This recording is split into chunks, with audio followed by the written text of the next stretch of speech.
It's a very good question. On productivity, of course, productivity growth has been, the counterpart to very strong employment has been that productivity has been weak, and productivity, depending on how you measure it, is either slightly below or just about the same as it was 4 years ago. So no productivity growth, and normally you'd expect 2%, something like that, a year productivity growth.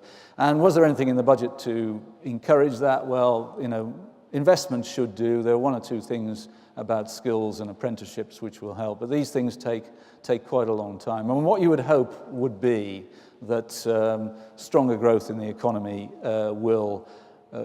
growth in the economy begins to outstrip the growth in employment, so you get a productivity bounce. And the Bank of England, in its minutes this week, suggested that may have already started to happen in the final part of last year. On your point, I think it's a very good point you raise, in the sense that I think everybody's got obsessed with what was, are they only looking at unemployment or measures of spare capacity when they think about raising interest rates?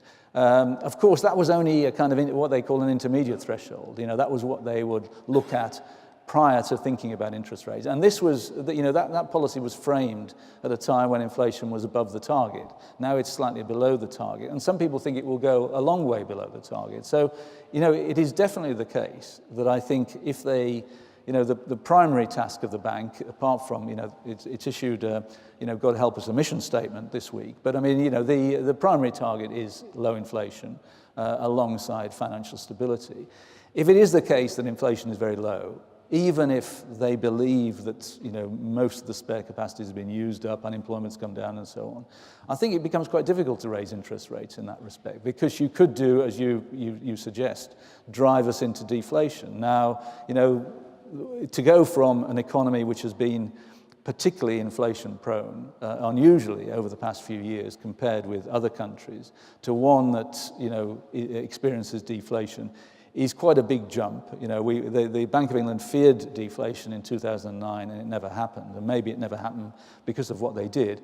But the inflation, their expectations of inflation, in the end, are the most important thing, which will override all this other forward guidance stuff. If they think inflation is going to stay low, why would they want to raise interest rates? They might want to raise interest rates for the good reason that it's, we've got an abnormally low level of interest rates. Normally, you would expect a real interest rate, in other words, interest rates above inflation of a couple of percent. To have a negative real interest rate is unusual. Maybe they will start to think that's unstable, and we can risk raising them even though inflation is very low. But there's no doubt that will be the most important factor, and you define it well, in your question.